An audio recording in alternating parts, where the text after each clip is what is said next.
మహాగణాధిపతయే నమః. ఓం గురుభ్యో నమః. ఓం శ్రీమాత్రే నమః.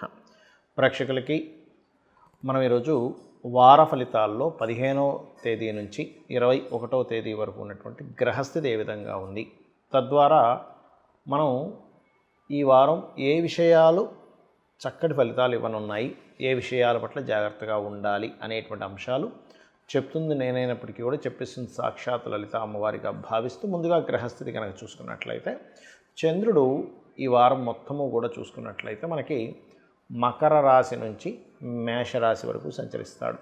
అంటే 15వ తేదీ మకరంలోని, 16, 17 తేదీ కుంభంలోని, 18, 19 తేదీలు మనకి దాదాపుగా అంటే మీనము, మేషము ఇట్లా సంచరిస్తూ ఉంటాడు. అయితే ఇక్కడ మిగతా గ్రహాలు కనుక చూసుకున్నట్లయితే మీనంలో శని, కుంభంలో రాహువు, మేషంలో శుక్రుడు, అదేవిధంగా 3 గ్రహాలు రవి, గురు, బుధ గ్రహాలు ఉంటూ గురు మౌఢ్యమి నడుస్తూ ఉంది ప్రస్తుతం.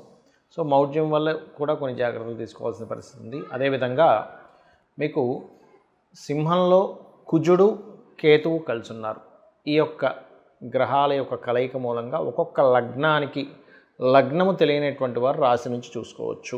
మీన లగ్నము, మీనరాశి, మీనం వారి కనుక చూసుకున్నట్లయితే ప్రధానంగా మీరు 16, 17, 18, 19, 20వ తేదీ వరకు కూడా ఈ వారంలో ఇన్వెస్ట్మెంట్స్ చేసే విషయంలో కాస్త జాగ్రత్తగా ఉండండి ప్రధానంగా. అలాగే మనం గతంలో చెప్పుకున్నాం, పూర్వజన్మ కర్మస్థానము 6వ స్థానంలో కుజుడు, కేతు ఉన్నందుకు సర్వసాధారణంగానే మీనలగ్నం వారికి ఏలినాడు శని ఒకటి నడుస్తుంది కాబట్టి కొంచెం పనులు ఆలస్యం అవుతూ ఉంటాయి. పనులు వస్తాయి కూడా, చెప్పాలంటే వస్తాయి కానీ అవి ఆలస్యం అవుతూ ఉంటాయి. ఎందుకంటే శని కర్మకారకుడు. లగ్నంలో ఉన్నప్పుడు ఏం చేస్తాడంటే పని విపరీతంగా ఇప్పిస్తాడు, కానీ కొంత అందులో నిందలు, స్ట్రెస్ ఇస్తూ ఉంటాడు. దాన్ని మనం తట్టుకోగలగాలి. అందుకని పని ఇవ్వడం కాదు, గుర్తుపెట్టుకోండి. అలాగే కాస్త ఉద్యోగరీత్యా, వ్యాపారరీత్యా మార్పులు, ప్రయాణాలు కూడా చాలా ఎక్కువగా ఉంటాయి. కాకపోతే ధన విషయంలో ధనాన్ని ఎవరికైనా అప్పుగా ఇచ్చేటువంటి అంశాల్లో కాస్త జాగ్రత్తగా ఉండండి. కాకపోతే 2వ స్థానంలో శుక్రుడు ఉన్నందుకు కొంత ఫైనాన్షియల్గా కూడా రాణించడం ఇటువంటివన్నీ కూడా బలంగా సూచిస్తున్నాయి. కాకపోతే ఇక్కడ మీరు గమనించవలసిన అంశం ఏమిటి అని చెప్పి చూసుకున్నట్లయితే, ఇక్కడ 4వ స్థానంలో అధిక గ్రహాలు ఉన్నందుకు ఏదైనా కొత్తగా ప్రారంభించడానికి, బిజినెస్లు ప్రారంభించడానికి ఇటువంటి వాటికి అనుకూలమైనటువంటి స్థితి. కాకపోతే కంబస్ట్ అయ్యాడు కాబట్టి ఉద్యోగ సంబంధించిన విషయంలో, ఏదైనా కన్స్ట్రక్షన్ చేసే విషయంలో ప్లాన్డ్గా వెళ్ళండి. లేనట్లయితే ఏమవుతుందంటే ప్రీ ప్లాన్డ్గా వెళ్ళకపోవడం వల్ల శ్రమ ఇవ్వాలి. కాబట్టి లగ్నంలో శని భగవానుడు ఉన్నాడు కావున చతుర్థ స్థానంలో కూడా గురువు కంబస్ట్ అయినందుకు అన్ప్లాన్డ్గా చేసేటువంటి కన్స్ట్రక్షన్ రిలేటెడ్ లేదా బిజినెస్ రిలేటెడ్ సంబంధించిన అంశంలో కొంత ఇబ్బంది వస్తూ ఉంటుంది. అయితే 6లో కుజుడు, కేతు ఉన్నందుకు 6లో కుజకేతులు ఉండడం శత్రువుపై జయము, కాంపిటేటర్స్పై జయం అనేటువంటిది ఇస్తూ ఉంటాడు. అదేవిధంగా కొంత పార్ట్నర్స్ కూడా కలవడం ఇటువంటివన్నీ కూడా బలంగా చూపిస్తున్నాయి, అందులో ఎటువంటి సందేహం లేదు. కాస్త తండ్రి గారి ఆరోగ్యం విషయంలో కాస్త జాగ్రత్తగా ఉండాలి. సర్వసాధారణంగానే మీనలగ్నం వారికి షష్టమ స్థానము అంటాం. షష్టమం అనేటువంటిది ఎవరికైనా కూడా పూర్వజన్మ కర్మస్థానం. అయితే మీనలగ్నం వారి ప్రత్యేకంగా మన గత వీడియోలో చాలా వీడియోలో చెప్పాను, తండ్రితో ఎక్కువగా కర్మ ముడిపడి ఉంటుంది. తండ్రి బాగోగుల దగ్గర నుంచి, తండ్రి గారు ఇచ్చేటువంటి ఆస్తి దగ్గర నుంచి, తండ్రికి మీరు ఏదైనా సపోర్ట్ చేయడం దగ్గర నుంచి చూడండి. చాలామంది మీరు మీనలగ్నంలో జన్మించిన వాళ్ళు చూస్తే తండ్రి వల్లే నేను బాగుపడ్డానంటాడు, తండ్రి వల్లే నేను ఇబ్బంది పడ్డానంటాడు, తండ్రి కోసమే నేను ఎమోషన్ అయ్యానంటాడు, తండ్రి మూలంగా నేను కొన్నిసార్లు కొన్నిటిని త్యాగం చేశానంటారు, తండ్రి వల్లే నాకు తలనొప్పి అంటారు. అంటే ఏమిటి, తండ్రితో ఉండే రుణం తీర్చుకోవడానికి మీ లగ్నంలో పుడతారు. ఎవరైనా ఒక్కొక్క లగ్నానికి ఒక స్పెసిఫికేషన్స్ ఉంటాయి. మనం ఒకసారి ఏదైనా వీడియోలో చేద్దాం. అలాగే మరొక విషయం ఏంటంటే, ఇక్కడ రుణ విషయాల్లో ధనాన్ని ఎవరికైనా రుణంగా ఇచ్చేటువంటి విషయంలో, లేదా పెద్ద మొత్తంలో ఏదైనా ధనం తీసుకునేటప్పుడు ఎక్కువ వడ్డీకి తీసుకోవడము, షార్ట్ టర్మ్గా తీసుకొని ఇచ్చేస్తాములే అని అనుకునే ధీమాలో ఇటువంటి తప్పిదాలు మాత్రం ఎట్టి పరిస్థితుల్లో చెయ్యకండి. ఉద్యోగ అవకాశాలు చక్కగా వస్తాయి. కాకపోతే ఉద్యోగంలో కొంత స్ట్రెస్ ఉంటుంది. ఏలినాడు శని నడుస్తుంది కాబట్టి కాస్త కాలభైరవ అష్టకం చదువుకోవడం, ఆంజనేయ స్వామి ఆలయాలకు వెళ్ళడం, సుబ్రహ్మణ్యేశ్వర స్వామి లేదా గణపతి ఆలయాలకు వెళ్ళడము, వీలున్నప్పుడల్లా కూడా మనకి నవగ్రహాల్లో శని భగవానుడు దీపారాధన, శివాలయంలో నూనెను దానంగా ఇవ్వడం చేయండి. అన్ని విధాలు బాగుంటుంది. చాలామందికి ఏంటంటే మౌఢ్యమి సమయంలో ఎటువంటి పనులు చేయాలి అనేటువంటి సందేహం ఉంది. ఇక్కడ మనం చూసుకున్నట్లయితే అసలు మౌఢ్యం ఎందుకు ఏర్పడుతుంది? రవికి, సూర్య భగవానుడికి దగ్గర డిగ్రీల్లో ఏదైనా గ్రహం వెళ్ళినట్లయితే అది దాని యొక్క శక్తిని కోల్పోతుంది. సర్వసాధారణంగా మనకి శుక్రమౌఢ్యమి, గురుమౌఢ్యం అని 2 వస్తూ ఉంటాయి. గురుమౌఢ్యం మాత్రం సంవత్సరానికి ఒకసారి వస్తుంది, కానీ శుక్రమౌఢ్యం అలా కాదు, అప్పుడప్పుడు వస్తుంది వెళ్ళిపోతుంది. ఎందుకంటే శుక్రుడు రవికి దగ్గరలోనే తిరుగుతూ ఉంటాడు కాబట్టి. ఈ ఈ సంవత్సరం ఒక నెల రోజుల పాటు ఉంది గురుమౌఢ్యమి. అయితే ఈ సమయంలో చాలామంది చేయకూడనివి ఏమిటి, అసలు మౌఢ్యం ఉన్న పట్టించుకోకుండా చేయవలసినవి ఏమిటి అంటే, చాలామంది నన్ను అడుగుతుంది ఏంటంటే, ఏమంటే కొత్త జాబ్లో జాయిన్ అవుతున్నాము, జాయిన్ అవ్వచ్చా వద్దా అని అడుగుతూ ఉంటారు. ఇక్కడ మౌఢ్యమికి మీరు చేసేటువంటి జాబ్కి ఎటువంటి సంబంధం లేదు. చక్కగా మీరు జాబ్లో జాయిన్ అవ్వచ్చు, అందులో ఎటువంటి సందేహం లేదు. అలాగే మరొక విషయం ఏంటంటే, మరి ఎటువంటి విషయాలకి మనం జాగ్రత్తగా ఉండాలి. గృహ ఆరంభాలు గుర్తుపెట్టుకోండి. గృహ ఆరంభము, గృహ ప్రవేశము, వివాహము. ఎందుకు అంటే మనకి చూడండి, గురుబలము అంటూ ఉంటాం. గురుబలము అన్నప్పుడు ఏదైనా పురోహితుల దగ్గరికి ఆలయాల్లో మనం వెళ్ళినప్పుడు ఫలానా పేరండి, ఫలానా నక్షత్రం అన్నప్పుడు ఇప్పుడు గురుబలం ఉందండి అంటున్నాడు. అంటే ఏంటి, గురుబలం కంపల్సరీ కావాలి ప్రతి ఒక్కరికి కూడా.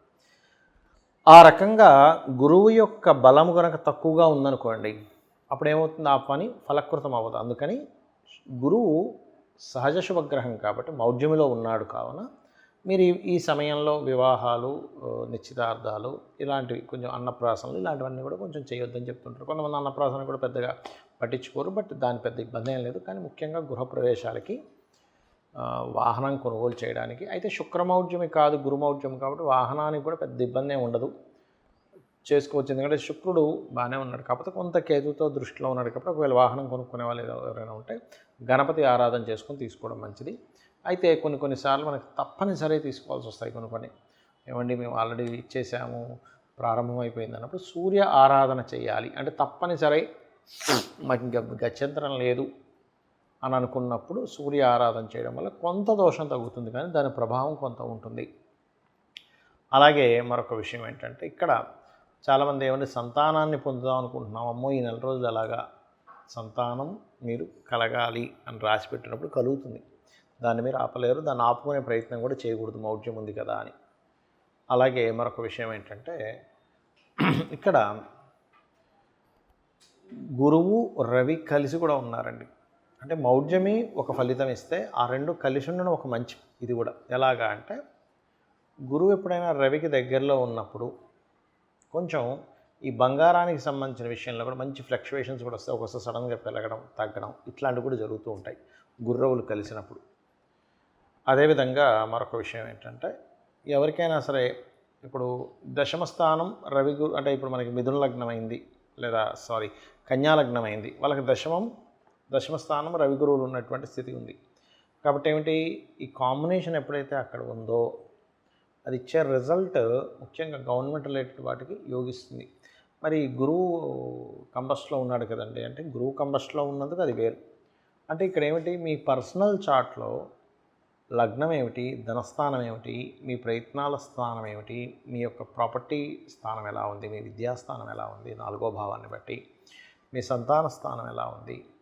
అదేవిధంగా కొంతమంది అడుగుతున్నారు, ఏమంటే మౌఢ్యం ఉంది కదా, ఇప్పుడు ఐవీఎఫ్లు ఐయుఏ లాంటివి చేయించుకోవచ్చా అని. ఐవీఎఫ్ లాంటివి మాత్రం కొంచెం పక్కకు పెట్టండి, ఎందుకంటే గురు బలం తక్కువగా ఉంది కాబట్టి. బట్ మిగిలినవి చేసుకోవచ్చు. కొన్నిసార్లు ఇప్పుడే బాగుందంటారు డాక్టర్లు, బలం ఉంది, అలాంటప్పుడు మీరు ఇలాంటివి చూసుకోకండి, ముందుకు కానిచ్చేసేయండి. అలాగే మరొక విషయం ఏంటంటే, ఇక్కడ ఎప్పుడు కూడా మన పూర్వజన్మ కర్మ మీద ఆధారపడి ఉంటుంది. అంటే 6వ స్థానం ఎలా ఉంది, 6వ స్థానం బలహీనంగా ఉందా బలంగా ఉందా అనేటువంటిది కూడా చూసుకోవాలి. దాన్ని బట్టి మీ పూర్వజన్మ కర్మలు 6వ స్థానంలో ఉండేటువంటి గ్రహాలకి దానం ఇవ్వడము ఇవి ఎక్కువగా చేస్తూ ఉండాలి. అదేవిధంగా 7వ స్థానం, చాలామంది ఏమిటంటే వివాహ సమయం ఎప్పుడుందో చూసుకోకుండా సమయం లేని సమయంలో వివాహాలు చేసుకుంటూ ఉంటారు. కాబట్టి వివాహ సమయం పరిపూర్ణంగా ఎప్పుడుంది ఏమిటి అనేటువంటిది మీరు పూర్తిగా తెలుసుకొని అడుగు వేయాలి.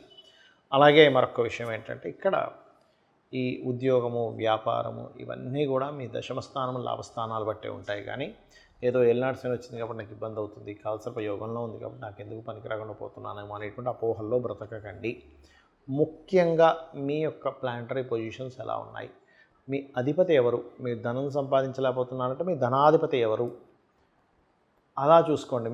మీకు ఏ గ్రహం అయింది, అది పాపకత్తెరలో ఉందా శుభకత్తెరలో ఉందా, ఎక్కువ అప్పులు అవుతున్నాయంటే ఎందుకు అవుతున్నాయి, లాజికల్గా ఫస్ట్ ఆలోచించి దాని తర్వాత ఓం అపర్ణాయ నమః మంత్రం చేసుకోవచ్చు. లేదా ఉద్యోగం రావట్లేదు, ఓం శ్రీమాత శ్రీ మహారాజ్ని శ్రీమత్ సింహాసనేశ్వరి నమః చేసుకోవచ్చు. లేదా ఓం మాణిక్య మకుటాకార జానుద్వయ విరాజితాయై నమః అనే నామస్మరణ చేసుకోవచ్చు. ఇలా మనకి తెలుసో తెలియకో అజ్ఞానంలో ఏదైనా కర్మల్లో మనం పూర్వజన్మల నుంచి తెచ్చుకున్నా కూడా అమ్మవారి ఆరాధన అనేటువంటిది మనల్ని పూర్తిగా ఉన్న కర్మల నుంచి బయటపడేస్తుంది. చాలామంది నన్ను అడుగుతున్న ఇంకొక విషయం ఏమిటంటే ఏమంటే చాలా కష్టాల్లో ఉన్నాం. ఒకవైపు బిజినెస్ మొత్తం డౌన్ అయిపోయింది, ఉన్న ఉద్యోగం పోయింది, ఆరోగ్యం దెబ్బతిన్నది, లేకపోతే చాలామంది చూడండి అసలు చాలా మంచి వాళ్ళు ఉంటారు లైఫ్లో, అంత మంచిగా అంత పర్ఫెక్ట్గా ఉన్న వాళ్ళు కూడా ఇలా అయిపోయింది ఏంటని బాధపడుతూ ఉంటారు. అటువంటి వారు చాలామంది నాకు మెసేజ్లు పెడుతున్న దానివల్ల నేను మీకు ఈరోజు ఈ విషయం చెప్తున్నా. ఏమిటది, దానికి ఏం చేయాలి అంటే సింపుల్గా ఏం లేదు, ఒక దీక్షలా తీసుకోండి. ఒక 40 రోజుల పాటు, ఇప్పుడు అయ్యప్ప స్వామి దీక్ష, లేకపోతే సుబ్రహ్మణ్యేశ్వర స్వామి దీక్ష, ఇలా రకరకాల అమ్మవారి దీక్షలు ఉంటాయి. అలా ఒక దీక్షలాగా 40 రోజుల పాటు, 41 రోజులు ఉన్నా పర్లేదు, ఆ 41 రోజులు కూడా అమ్మవారి యొక్క లలితా సహస్రనామాన్ని ఉదయం సాయంత్రం చేయండి. ఈ దీక్షలో ప్రధానంగా నియమం ఏమిటి అంటే నేల మీద నిద్రపోవడము, అదేవిధంగా నిత్యము ఉదయం సాయంత్రం దీపారాధన చేసి లలితా సహస్రనామాలు చదువుకోవడము, బ్రహ్మచర్యము పాటించడము. మీరు ఉండగలను అనుకుంటే కాస్త టిఫిన్ లాంటివి తీసుకోవడం, ఎక్కువగా విపరీతంగా తినడం కాకుండా, లేదంటే కొంచెం షుగర్ అది ఇది ఉంది అనుకునేటువంటి వారు కాస్త పళ్ళు ఫలాలు కూడా తీసుకోవచ్చు, తప్పేం లేదు.